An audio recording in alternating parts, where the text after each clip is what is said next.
François Rebsamen, le président du groupe socialiste au Sénat, est l'invité de Preuve par Trois. Bonsoir. Bonsoir. Et merci d'être avec nous. Le climat politique se couvre pour la gauche avec pour la deuxième fois un candidat PS éliminé par le Front National lors d'une législative partielle. La tromperie Cahuzac n'explique pas tout. Certains parlementaires PS réclament d'ailleurs des messages moins anxiogènes de la part du gouvernement.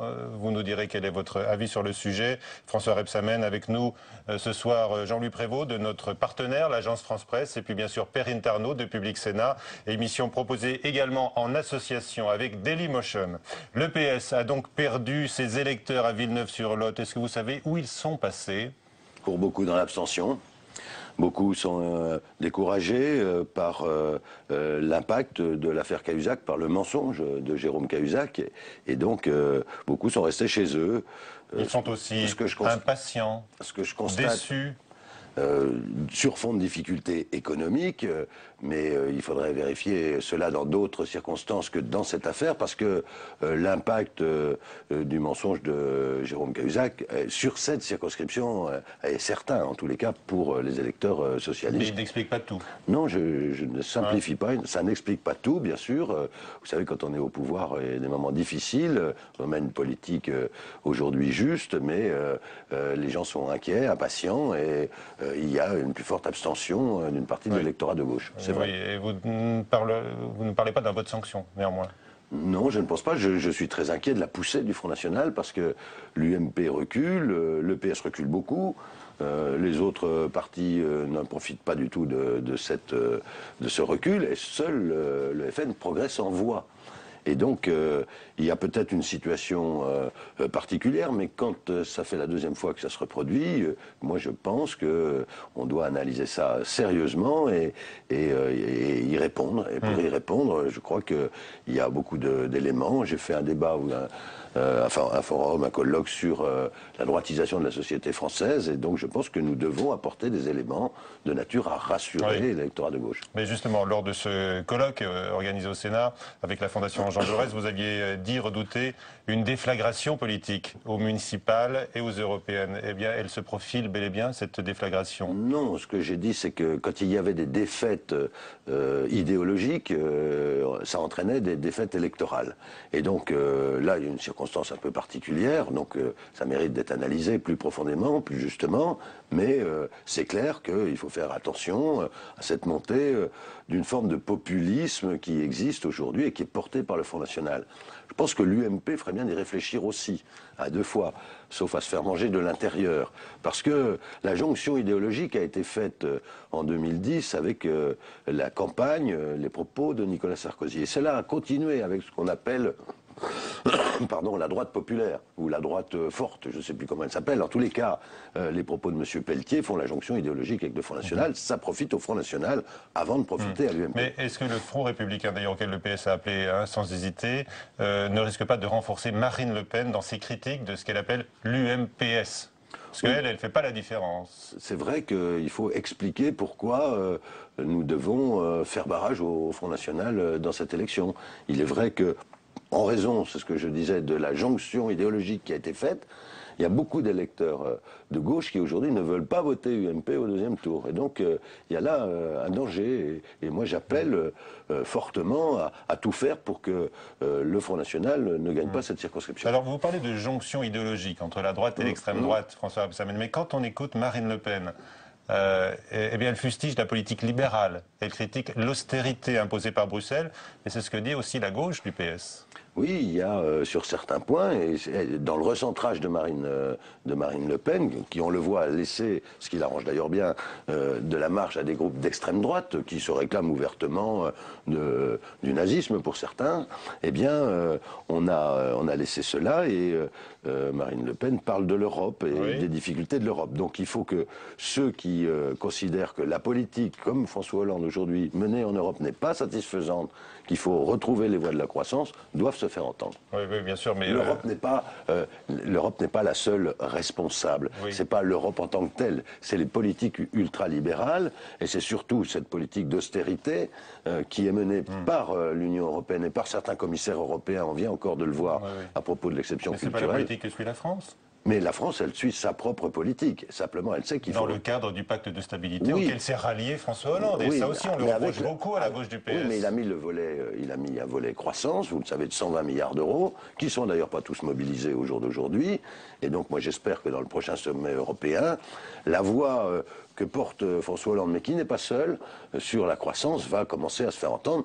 Il n'y a pas de fatalité au déclin du vieux continent. À propos de l'Europe, est-ce que vous estimez que la France est mal payée de retour? Vous avez fait une allusion à l'instant au propos de José Manuel Barroso, qui a déclaré que la France était réactionnaire en défendant l'exception culturelle. Mais on s'aperçoit, après coup, même s'il y a eu une explication des gravures au G8 entre François Hollande et le président des commissions européennes, que cette commission de Bruxelles reste quand même sur la ligne Barroso. C'est-à-dire que tout reste assez ouvert dans les négociations avec les États-Unis. Hein. Non, j'aurais dit clairement. L'accord européen ne vaut pas mandat pour la Commission. Pour les chefs d'État, et ça sera confirmé, pour les chefs d'État, l'accord européen vaut mandat et M. Barroso doit se plier strictement au mandat qui lui est confié.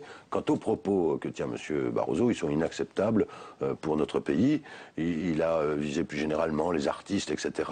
L'exception culturelle française, mais même l'exception culturelle européenne aujourd'hui, puisque ça s'est étendu, c'est quelque chose que nous défendrons bec et ongles. Très bien. Et vous estimez qu'il est sorti de son rôle, qu'il s'est déconsidéré? Bien sûr, je pense qu'il est sorti de son rôle, de sa place. Il doit respecter le mandat qui lui a été confié. Est-ce que ça vous amène à être plus sévère encore aujourd'hui pour, je ne sais pas, qualifier son bilan des 10 ans? Oui, mais M. Barroso est un libéral bon teint il mène une politique libérale. Il ne conçoit pas que la croissance, ou pas assez, que la croissance est nécessaire pour redonner des marges au pays. Et en enfonçant certains pays dans l'austérité qui s'ajoute à l'austérité, on a certaines situations dramatiques, et on ne leur sort pas la tête de l'eau. Chacun doit faire des efforts, qu'on soit clair. Il y a des efforts à faire pour réduire les déficits budgétaires, pour assainir ses propres finances, voire quand c'est la Grèce, pour mettre en place un dispositif cohérent au niveau de l'échelle européenne, de l'Union européenne, sur les impôts et les impositions, avoir un cadastre, etc. Mais par ailleurs, si en plus l'Union européenne, en tous les cas la Commission, leur enfonce la tête sous l'eau, ils s'en sortiront pas. Et c'est tout le monde qui sera embêté. Alors vous défendez la politique du gouvernement, vous dites qu'elle est juste, mais on va y revenir dans un instant avec notre ami Jean-Louis Prévost de l'agence France-Presse. Vous connaissez, vous, au Sénat, François Rebsamen, l'étroitesse des majorités. Est-ce que votre homologue à l'Assemblée nationale, M. Leroux, pourrait connaître la même expérience d'ici la fin du quinquennat, avec peut-être la perte de la majorité absolue pour les socialistes? Vous l'avez rappelé, hein, il y a eu quand même une série de défaites, 8 en fait, depuis un an, aux élections législatives partielles. Et on le sait, une majorité fragile, ce sont des alliés plus exigeants, plus turbulents. Vous en avez l'expérience ici. C'est vrai, c'est pour ça que j'appelle, mais par-delà le problème du groupe socialiste qui ne se pose pas encore pour le moment, mais qui peut se poser de toute façon à l'unité. J'appelle au rassemblement autour du môle que constituent les parlementaires socialistes, autour du Parti socialiste. Nous devons reconstituer ce rassemblement des forces de gauche, des radicaux qui sont proches de nous, d'abord, comme nous l'avons fait d'ailleurs au Sénat, des écologistes et des communistes s'ils le souhaitent. Nous devons tout le monde doit prendre conscience de la réalité à laquelle est confronté ce gouvernement et notre pays aujourd'hui, une grande difficulté, avec une poussée du populisme, voire de la démagogie. Et donc, je pense que c'est par le rassemblement, par l'unité de la gauche qu'on avancera. Ouais. Vous appelez quoi? Vos amis écologistes qui, eux, sont au gouvernement à un sursaut unitaire? J'appelle les socialistes, le Parti socialiste a entamé des discussions sérieuses de fond pour que ce rassemblement puisse s'opérer en vue des élections municipales, par exemple. D'accord, mais qu'est-ce que vous attendez des écologistes? Parce que c'est eux qui sont remuants. Jean-Vincent Placé, par exemple, votre homologue au Sénat, qui préside le groupe des écologistes, il réclame un changement de cap. Il estime qu'à propos de vos commentaires, enfin les commentaires du PS sur l'élection du Lot-et-Garonne, il estime que vous avez perdu les pédales. Je le cite, leur incapacité à analyser la situation est un aveu de faiblesse et la preuve de leur désarroi. Alors dites-moi, voilà ce que dit votre allié. Oui, mais vous connaissez Jean-Vincent Placé, vous connaissez ses formules. Je pourrais méchamment lui renvoyer, je ne le ferai pas, le résultat du candidat écologiste, 2,4%. Donc c'est un problème politique qui nous est posé, aux écologistes, aux socialistes aujourd'hui. Nous devons retrouver les voies du rassemblement, reprendre le dialogue et avancer ensemble. Oui. Est-ce que vous faites... Stéphane Le Foll, le ministre de l'Agriculture, hollandais comme vous, hein, François Rebsamen, il était à votre place il y a 15 jours. Il a dit qu'il faisait un sort particulier à Jean-Vincent Placé. Non, c'est votre cas? Non, je le vois. Pour le traiter à part? Ah non, je le vois régulièrement, je discute avec lui, j'ai des relations convenables, correctes, voire amicales avec lui. Mais là, c'est de la politique dont il s'agit. On a parlé de Jérôme Cahuzac. Est-ce que le climat des affaires, parce qu'on pourrait citer également Tapie, Bettencourt, Guéant et ses enveloppes du ministère de l'Intérieur, est-ce que ce climat est nocif à la droite comme à la gauche? De toute façon, faisons le distinguo. L'affaire Cahuzac, elle est nocive. Elle a été nocive d'abord au Parti Socialiste, parce qu'il était membre du Parti Socialiste. Ensuite, c'est nocive de toute façon à l'image des politiques en général. Et puis, ce qu'on appelle l'affaire Tapie, prenons l'affaire Tapie. Oui, vous allez dire Tapie Sarkozy. Non, j'allais dire Guéant, parce que vous avez cité. Guéant aussi, oui. J'allais citer Guéant. L'affaire Tapie, Guéant, Richard, enfin tous ceux qui sont. Laissons la justice agir. Moi, je le dis pour les élus quand ça leur arrive, je crois à la présomption d'innocence. Donc je la respecte. On verra bien. S'il était prouvé qu'il y a eu une machination pour verser de l'argent à Tapie, ce serait une autre histoire. On serait dans un scandale d'État. Pour le moment, laissons la justice agir et on verra bien. On laisse la justice agir, mais Jean-Pierre Raffarin dit... Vous avez remarqué qu'elle agit en toute indépendance. En toute indépendance. Donc elle va suivre son chemin et elle nous dira. Oui, mais à cela, Jean-Pierre Raffarin dénonce une orchestration politique. Il parle d'une justice spectacle qui n'aurait en fait qu'un seul but, bloquer le retour de Nicolas Sarkozy, qui rêve d'être un recours demain. C'est quelqu'un que j'apprécie plutôt, en général. Jean-Pierre Raffarin, je pense qu'en général, il a une parole plutôt sensée. Raisonnable, humaniste de droite, voilà, une droite humaniste comme il dit, donc j'ai du respect pour lui, mais là je pense qu'il dérape. Jamais la justice n'a été aussi indépendante qu'elle ne l'est aujourd'hui. Nous ne sommes pas dans la même situation qu'avec la droite. Nous ne donnons pas d'ordre dans les affaires particulières. Nous ne nommons pas les procureurs. Et donc, laissons faire la justice. Est-ce que vous pensez, comme Fleur Pellerin, qu'un système s'est mis en place durant les années du sarkozysme ? Un système, ce qu'il y avait du temps de Nicolas Sarkozy, c'est une hyper-concentration du pouvoir, de tous les moyens. Une hyper-information du président. Donc, beaucoup de choses lui remontaient. Ça, c'est pas moi qui le dis. Et puis, il avait aussi ses affidés, des personnes qui le suivaient un peu aveuglément. Je pense à la lettre que Mme Lagarde a pu lui envoyer, que je trouve particulièrement inquiétante. Vous avez lu cette lettre de Christine Lagarde, effectivement, qui déclare sa flamme et sa dévotion au chef de l'État. Au guide.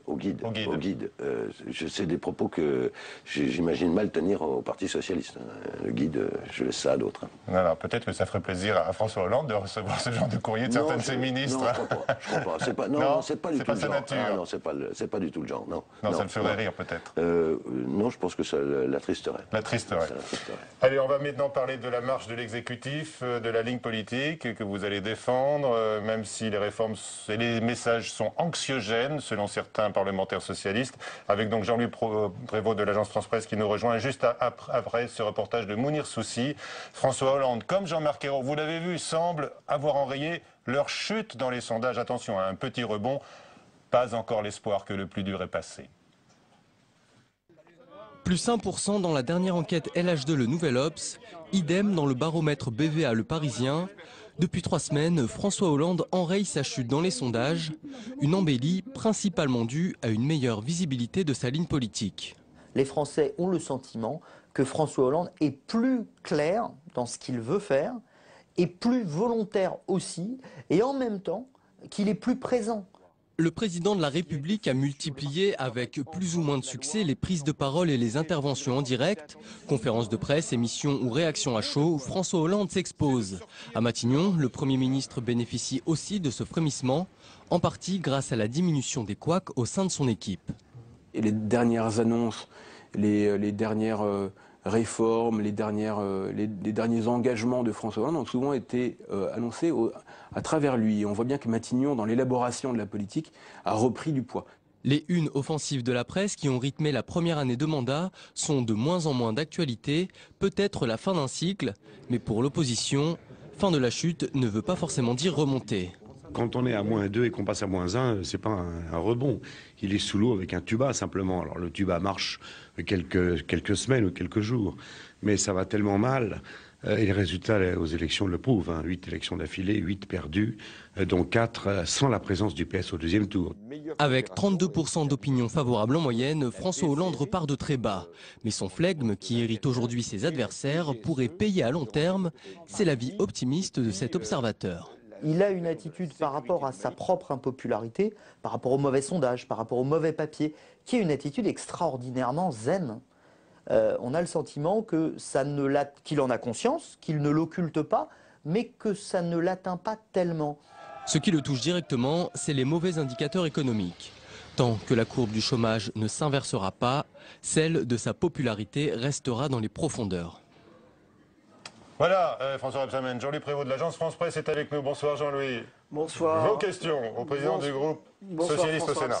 Donc cette timide embellie dans les codes de popularité à la fois de François Hollande et de Jean-Marc Ayrault, pour vous, est-ce qu'elle est solide? Est-ce qu'il s'agit uniquement d'un épiphénomène ou est-ce que ça va durer? Est-ce qu'on pourrait rêver que finalement le plus dur est derrière eux ou est-ce que les difficultés vont continuer à s'amonceler?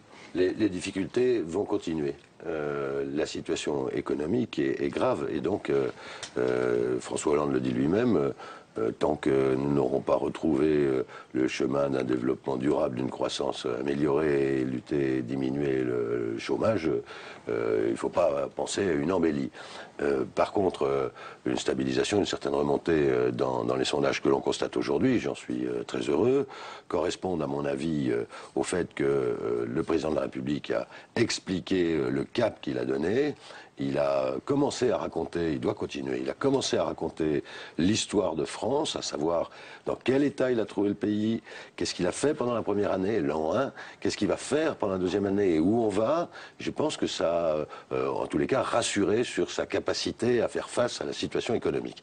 Donc, d'autre part, il a mis en place un dispositif de coordination de la majorité avec le Premier ministre, qui lui-même a stabilisé les choses. Je crois que les ministres aujourd'hui savent à quoi s'en tenir.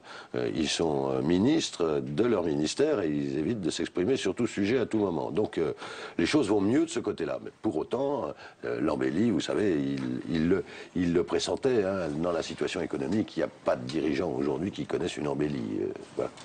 Vous pensez que François Hollande a quand même maintenant trouvé son style, qu'il a réussi à s'investir dans son costume présidentiel? Au début du quinquennat, on lui avait reproché un peu d'être hésitant, de ne pas être encore habité par sa fonction. Maintenant, ça y est, il tient les rênes. Oui, je crois que ça fait un moment. Moi, j'ai vu assurément un tournant à travers la conférence de presse. J'avais déjà vu sa capacité, mais moi je le savais, à décider à travers l'opération militaire qui a été lancée au Mali. François Hollande, c'est quelqu'un qui décide, contrairement à ce qu'on croit. Je pense que les Français commencent à le comprendre, mais ils veulent le faire toujours avec justice. Et donc, certaines décisions méritent un temps de réflexion quand il ne s'agit pas d'arrêter des troupes djihadistes qui venaient. Donc c'est ce qu'il fait pour essayer d'avancer avec le souci de la justice, mais il sait le cap. Il a dit le cap qu'il avait et je pense que ça a rassuré en partie l'électorat de gauche, puisque c'est bien par lui qu'il faut commencer. Et pourtant, dimanche, il a participé à une émission, un Capital, une émission en principe grand public, axée sur les questions économiques. Et le score d'audience de cette émission, malheureusement, n'a pas été très très loin des records d'audience déjà enregistrés par cette émission. Comment vous l'avez trouvé à votre avis? Est-ce qu'il ne s'agissait pas une erreur d'aller à un tel type d'émission un peu spécialisée, surtout un dimanche soir? Pour ne rien soir, annoncer. un dimanche soir, alors qu'il y a quand même de la concurrence sur les grandes chaînes généralistes. Je partage un peu ce sentiment. Vous lui avez dit? Non. Alors justement. Je ne l'ai pas dit. Alors, il est au On G8. paraît que c'est son idée à lui, alors. Il est au G8. Non, mais je vois bien l'idée de s'adresser à un public qui n'écoute pas les grandes émissions politiques et qui aime bien cette émission économique, un peu, excusez-moi de l'expression, populaire. Et donc, c'était sûrement une bonne idée. Mais moi, je pense que le président de la République, il doit continuer dans la ligne de sa conférence de presse à dire les orientations du pays, les grandes orientations, et c'est au Premier ministre d'expliquer les décisions politiques. Mais la critique de François Fillon a été sévère après ce flop de cette interview dimanche soir. Il a dit, ben voilà, on a la preuve que François Hollande n'a pas de cap, pas de vision, pas de crédibilité. Oui, enfin, je pourrais dire à M. Fillon qu'il ferait mieux de s'occuper de ses affaires plutôt que de critiquer aussi stupidement. Il ferait mieux de faire déjà un inventaire de où en est l'UMP, quels sont les problèmes idéologiques auxquels ils sont confrontés, et de redresser la tête plutôt que de penser déjà à la présidentielle, parce qu'il n'a que ça en tête. Penser déjà à la présidentielle, on en a encore pour 4 ans, et nous, on a une tâche, le président de la République, le gouvernement, les groupes parlementaires, c'est redresser le pays.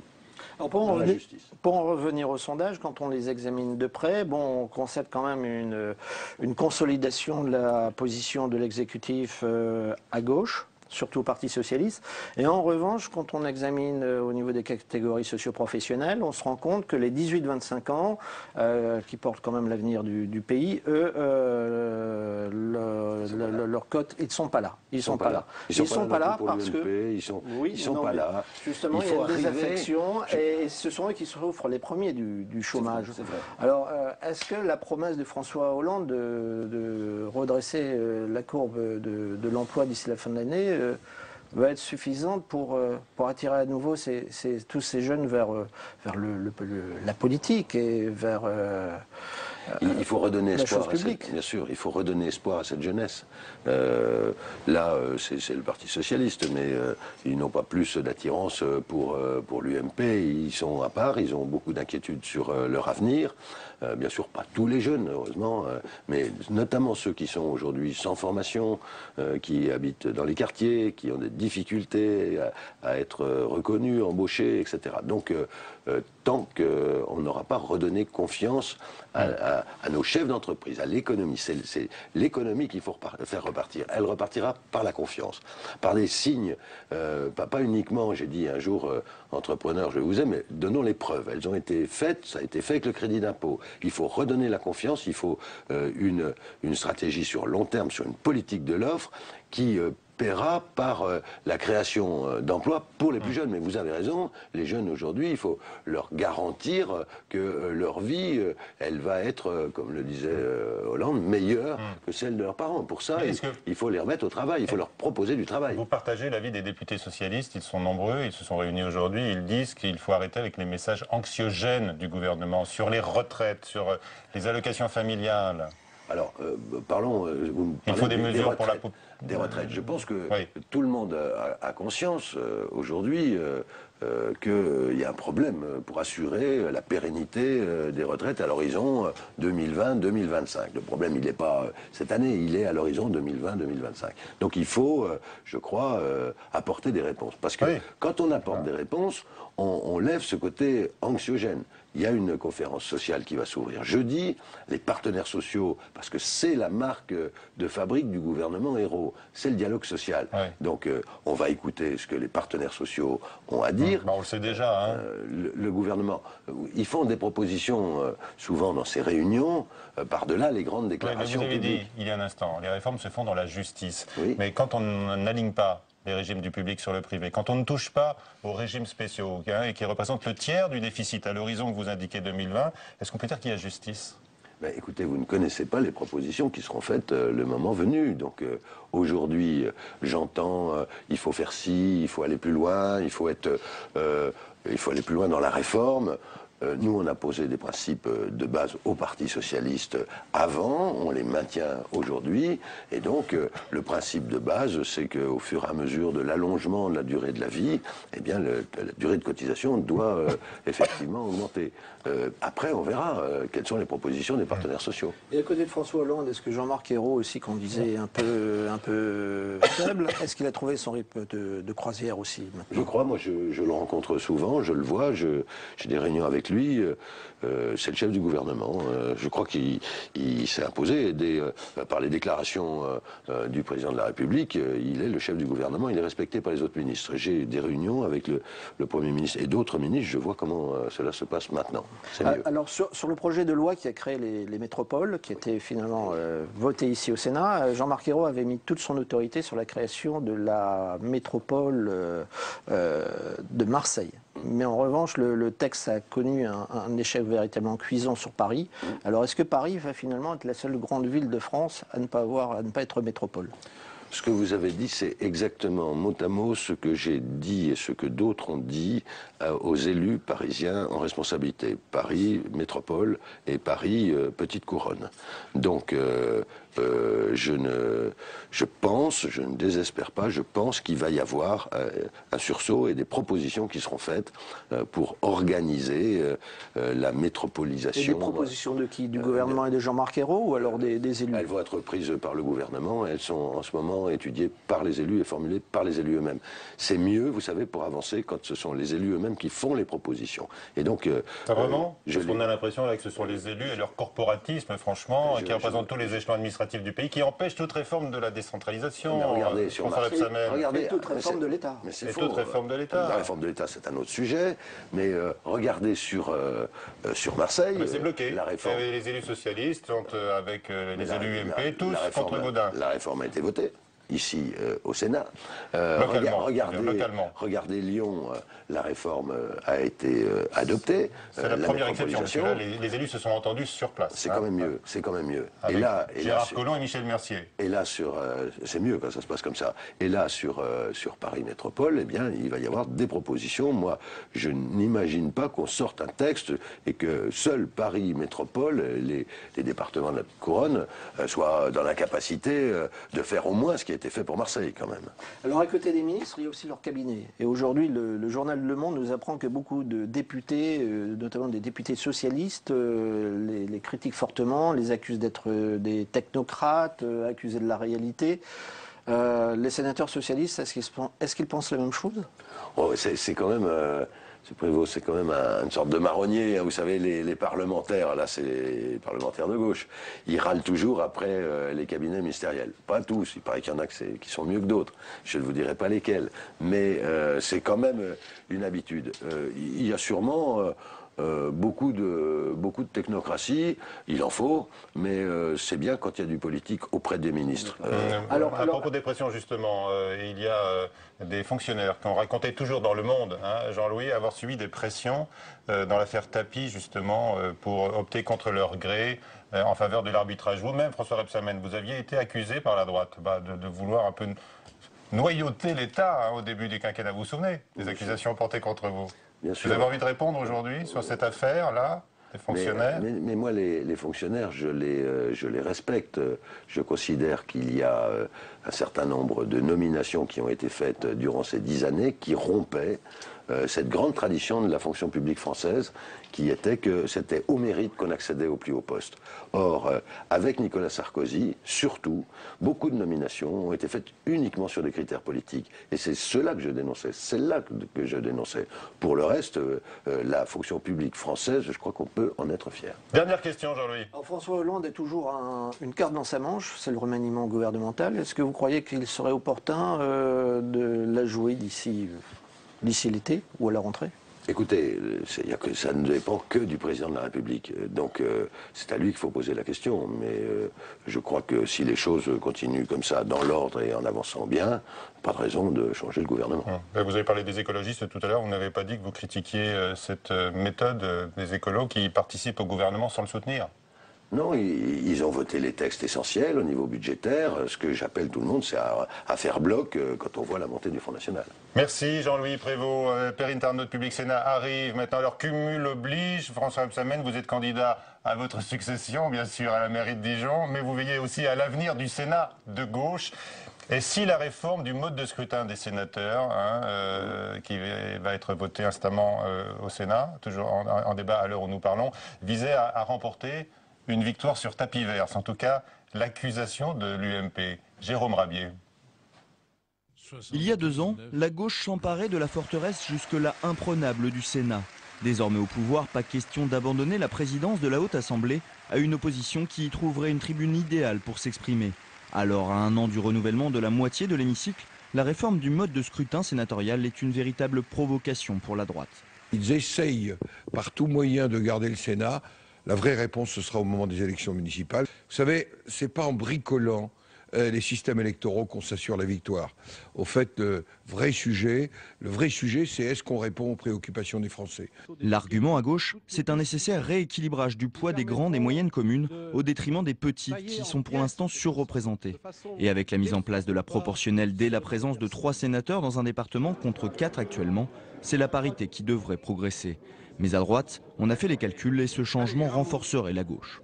Ça donne une avance de 7 à 8 sièges pour le Parti socialiste. Comme l'écart était déjà de 6 sièges actuellement, le Parti socialiste, par quelques précautions, pour pouvoir garder le Sénat. Ça s'appelle du tripatouillage, comment voulez-vous que ça s'appelle autrement ? Avec des élections municipales en mars prochain qui fourniront l'immense majorité des grands électeurs qui votent pour les sénatoriales, difficile de faire de tels pronostics, encore plus en sachant que ces élections intermédiaires sont souvent très défavorables au pouvoir en place. Je crois qu'il ne faut jamais faire de pronostics sur les conséquences d'une réforme électorale. L'expérience montre que dans un certain nombre de cas, une réforme électorale, que ce soit au Sénat ou à l'Assemblée nationale d'ailleurs, se retourne contre ses auteurs. Effectivement, aujourd'hui, la plupart des grandes villes sont à gauche, mais ça n'a pas toujours été le cas et ça ne sera certainement pas toujours le cas. Les calculettes devront donc être ressorties en mars 2014 après l'élection des conseils municipaux. Une chose est pour l'instant certaine, la majorité n'aura que 82 sièges en jeu contre 96 pour le centre et la droite. En modifiant à la marge le mode d'élection, la gauche s'est ainsi peut-être assuré un matelas suffisant pour conserver sa majorité. Voilà, l'histoire le dira à l'an prochain avec le renouvellement par moitié du Sénat en septembre. Perrine, bonsoir. Vos questions à François Rebsamen. Calculette en main. Calculette en main, on va faire nos petits calculs ensemble. Jean-Claude Gaudin, il a même été plus sévère dans l'hémicycle lors de la discussion générale sur ce projet de loi. Il a dit que vous participiez à l'équarrissage du Sénat. Alors est-ce que la gauche est en train de voter un texte à sa main pour gagner et pour garder sa majorité en 2014 ? Le texte que nous votons, nous l'avions déjà voté en 2000. Et donc il s'est appliqué en 2001. Et sur la proportionnelle, dans les départements où il y a au moins 3 sièges de sénateurs. Donc c'est une constante pour nous. Nous pensons que pour avoir un Sénat qui représente tout à la fois le monde rural et qui le représente bien, tant mieux, c'est ce qu'il faut, et puis une représentation équilibrée du monde urbain, nous pensons qu'il faut la proportionnelle dans les départements à 3 sénateurs. C'est ce que nous avions fait en 2000. Donc la droite l'a supprimé. Voilà. La droite l'a supprimé. Je ne suis pas forcément en faux par rapport à ce que j'ai entendu, non pas de M. Gaudin, mais d'analystes. Vous savez, c'est pas... Donc chaque majorité, finalement, tricote un peu ce scrutin en fonction de ses intérêts électoraux. Vous savez, parce qu'ils ont créé 2 sièges de Sénat. Godin, vous, oui. Oui, non, mais là, si chacun retricote le scrutin en fonction de sa majorité.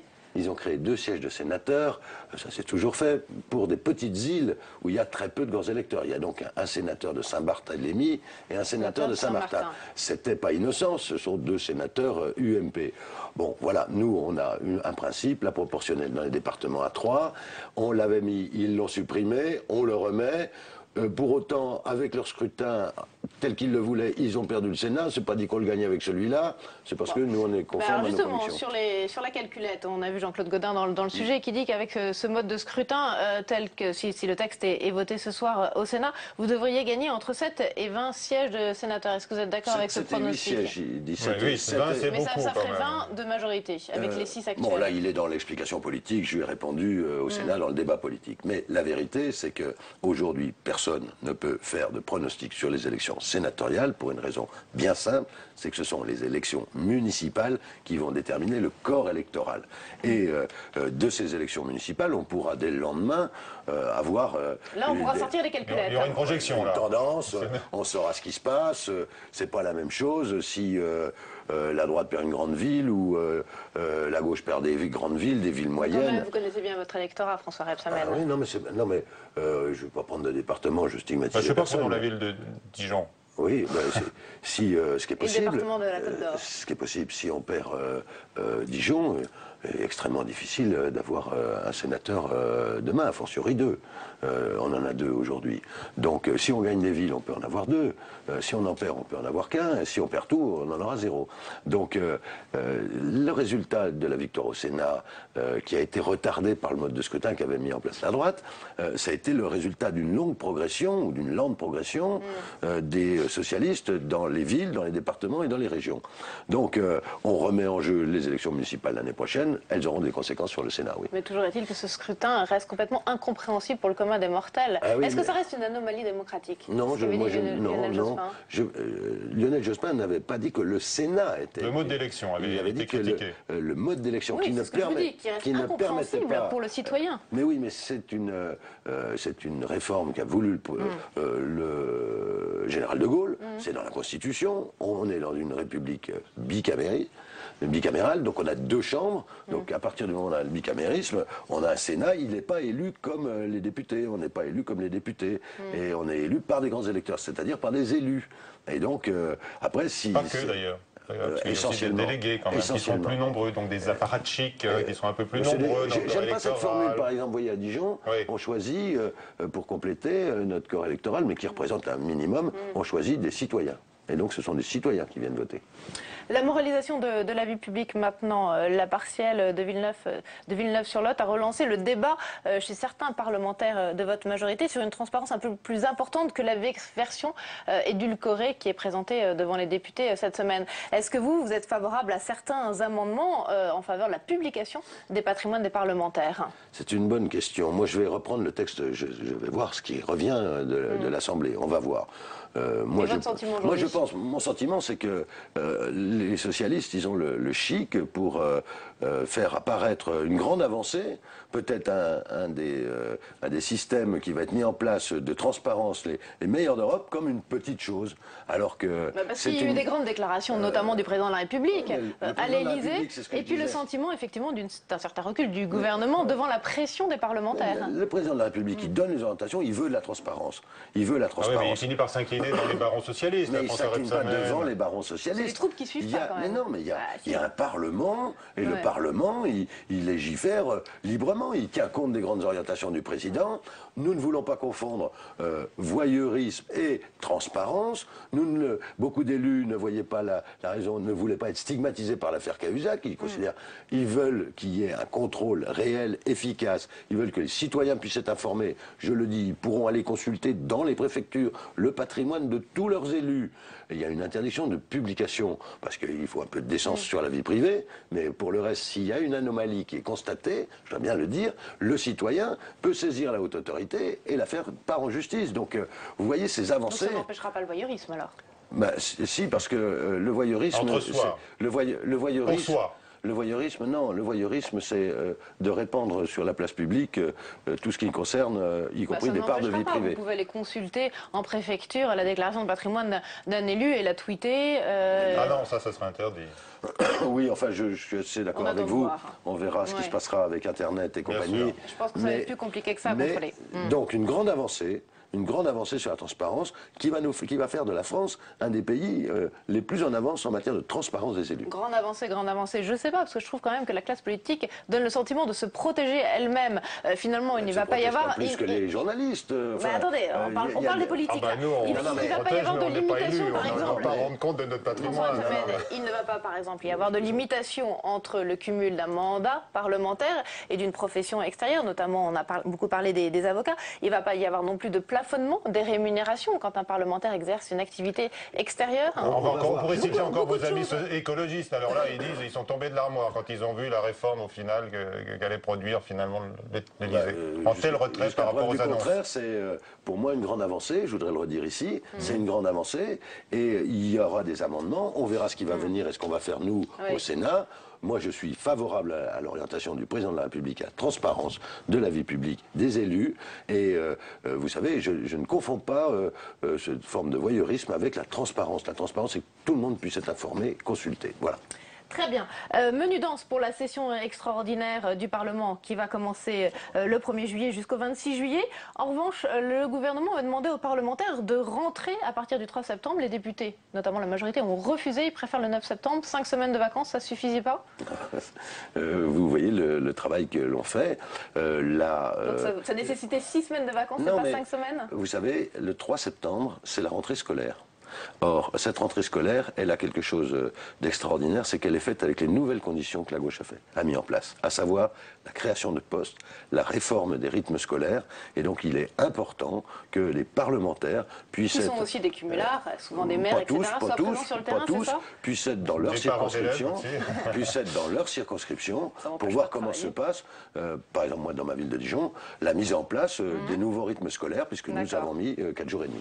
Mais à la période de crise, on aurait pu imaginer une session de crise mais qui vous commence croyez que très, c'est pas très tôt. Une session de crise, puisque quand on rentre le 9 septembre, ça veut dire que les commissions se réunissent la semaine d'avant.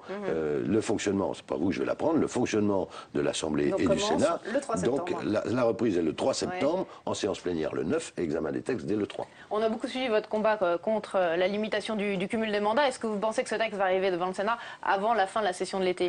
Ce texte va être examiné au mois de juillet par l'Assemblée, voté par l'Assemblée, et devrait nous être transmis. Après, c'est le gouvernement qui décide de l'inscription pour la rentrée de septembre, je pense. Donc, ça va, avec la lourdeur du calendrier et de l'ordre du jour en septembre, ça va être faisable ? Oui, bien sûr. On fait la transparence, nous, au mois de juillet. On a le texte sur la consommation.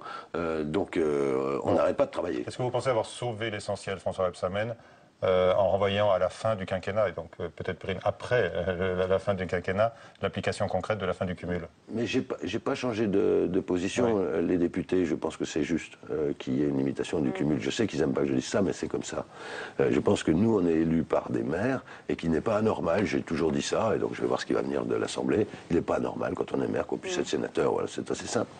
Manuel Valls prédit d'ores et déjà des changements de comportement des élus dès les prochaines élections intermédiaires, les municipales, mais aussi les régionales ou les départementales, parce que les élus vont anticiper sur la fin du cumul des mandats. Vous êtes d'accord avec lui? Oui, sûrement, ça va modifier profondément, ça va rénover. Moi, j'aurais préféré... Parce que pendant la campagne, on va vous demander quel mandat vous allez choisir. Vous, par exemple, vous allez être candidat aux municipales à Dijon. Je suis candidat aux élections municipales à Dijon. Pendant la campagne des municipales, on va sans doute vous demander en 2017, vous allez choisir quoi? Ah bah écoutez, je vais choisir la ville de Dijon, puisque je suis candidat à la ville de Dijon. Et je choisirai le Sénat au mois de septembre de l'année prochaine, et après, je ferai mon choix. Voilà. Vous confirmez, François Rebsamen, qu'il n'y aura sans doute pas de congrès en juillet et que la réforme du Conseil supérieur de la magistrature ne va pas pas trouver la majorité des 3/5 pour être adoptée. Vous y crois toujours, parce que je n'accepte pas l'idée... Qu'est-ce qui vous fait penser Je n'accepte pas l'idée que, ici, des sénateurs, que je considère comme des bons sénateurs UMP, bon, parce qu'ils ont bien travaillé, qui portaient cette idée républicaine de la réforme du CSM, je pense à Jean-Jacques Hyest, ou à d'autres sénateurs centristes, comme Zocchetto, qui l'ont voté... Et Christiane Taubira était devant les centristes aujourd'hui, devant leur réunion de groupe, visiblement, elle ne les a pas convaincus.